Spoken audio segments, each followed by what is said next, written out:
Ever look up in New York City and just think, how did we build all that? The skyscrapers, they don't just touch the clouds, they practically define them. They're the steel backbone of the city that never sleeps, monuments to pure ambition. But have you ever wondered how it all started? How a flat island became a forest of giants? Well, buckle up, because this story goes way, way back. All right, picture this. It's the late 1800s. The soundtrack of New York is horses clopping down cobblestone streets and steam hissing from manholes. The skyline? It's pretty modest, barely a few stories tall. But then, the Industrial Revolution kicks into high gear. Steel becomes cheaper, stronger, and more available than ever before. And a radical new idea starts to take hold in New York. Why spread out when we can go up? Now, to be fair, Chicago threw the first punch. They built the world's first skyscraper in 1885. But New York? Oh, we took that personally. It lit a fire under the city, and by the early 1900s, New York was in a full-blown architectural arms race. Buildings started shooting up like fireworks on the 4th of July. The Flatiron, the Singer Tower, the Woolworth Building, each one taller, bolder, and more magnificent than the last. This wasn't just about providing office space, it was ego cast in steel and stone, a declaration of dominance. Let's zoom in on one of these early titans, the Woolworth Building. When it opened its doors in 1913, people were so awestruck they nicknamed it the Cathedral of Commerce. And for good reason. Frank W. Woolworth, the visionary behind the five and dime store empire, footed the entire bill himself. And get this, he paid in cash.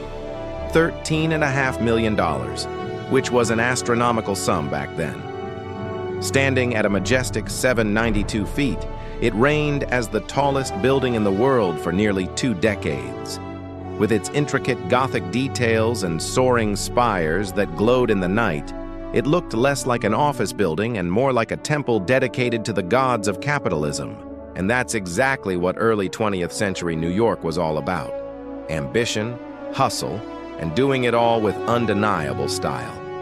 Now, fast forward to the 1920s and 30s. The roaring 20s, baby. Jazz is spilling out of Harlem clubs. Speakeasies are the worst-kept secret in town, and the stock market seems like it can only go up. And while the city was dancing the Charleston, its architects and engineers were busy sketching the next generation of skyline monsters. Enter the Chrysler Building in 1930. Just look at it. It's pure Art Deco swagger, shiny, curvy, and topped with that iconic sunburst crown.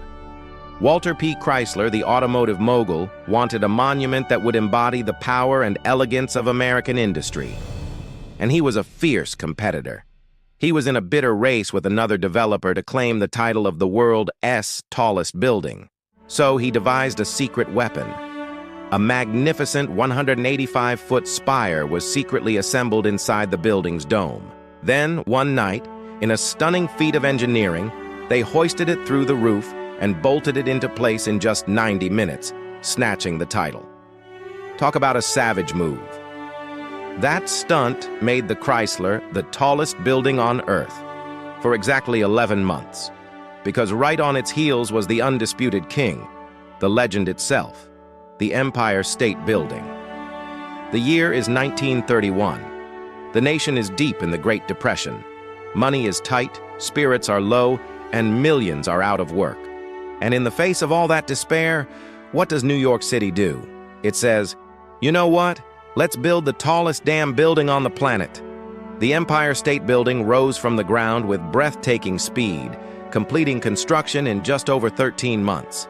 A record that's still hard to fathom today.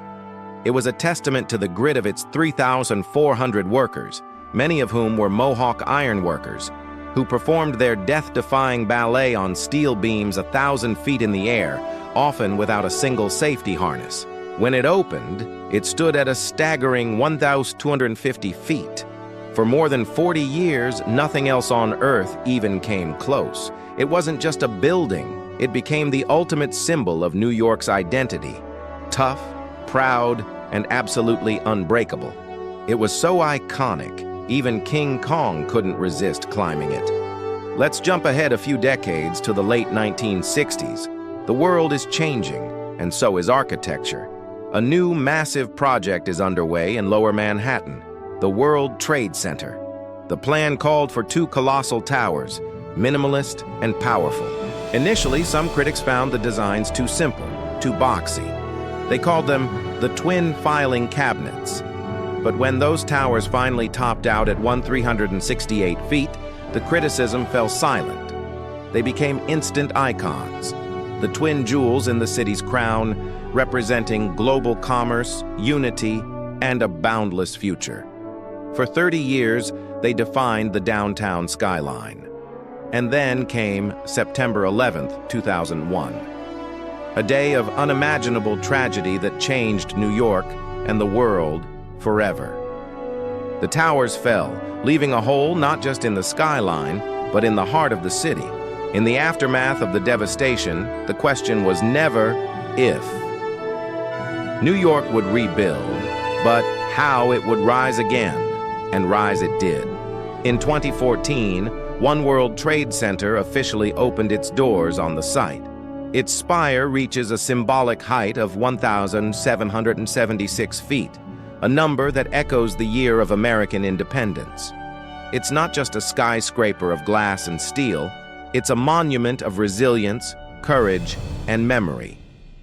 It's a powerful statement that even in the face of darkness, this city will always find the light and build towards the sky. But guess what? The city didn't stop there. Welcome to the 21st century and the age of the super talls. We're talking a whole new breed of skyscraper, slim, impossibly high, and pushing the limits of engineering. Take 432 Park Avenue. It shot up to 1,296 feet, a pencil-thin tower of pure luxury. It's controversial for sure. Some people love its minimalist design. Others say it looks like an out-of-place Jenga block. But inside, it offers homes in the clouds for the ultra-rich with views that are simply breathtaking. Then, not to be outdone, Central Park Tower climbed even higher, becoming the tallest residential building on the entire planet at 1,550 feet. It's proof that in New York, the sky isn't the limit, it's just a premium address.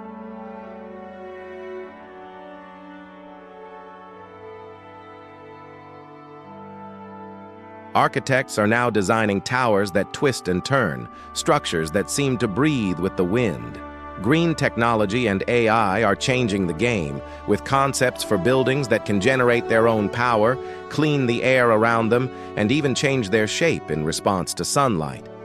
We've come a long way from brick and steel to glass and algorithms. This city just keeps rewriting the definition of what tall can be. But here's the real secret.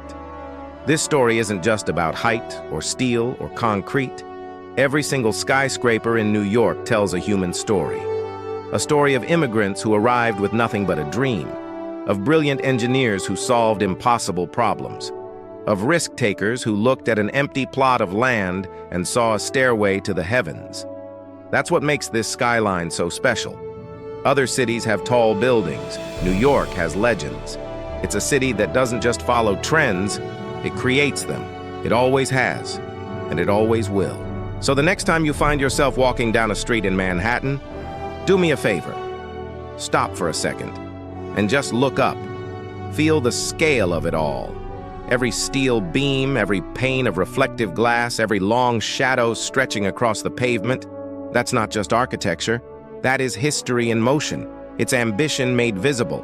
It is the soul of a city, forever reaching for the clouds. Because in New York, we don't wait for the future. We build it. Thanks for watching. If you enjoyed this journey through the New York skyline, don't forget to hit that like button and subscribe for more stories. See you next time.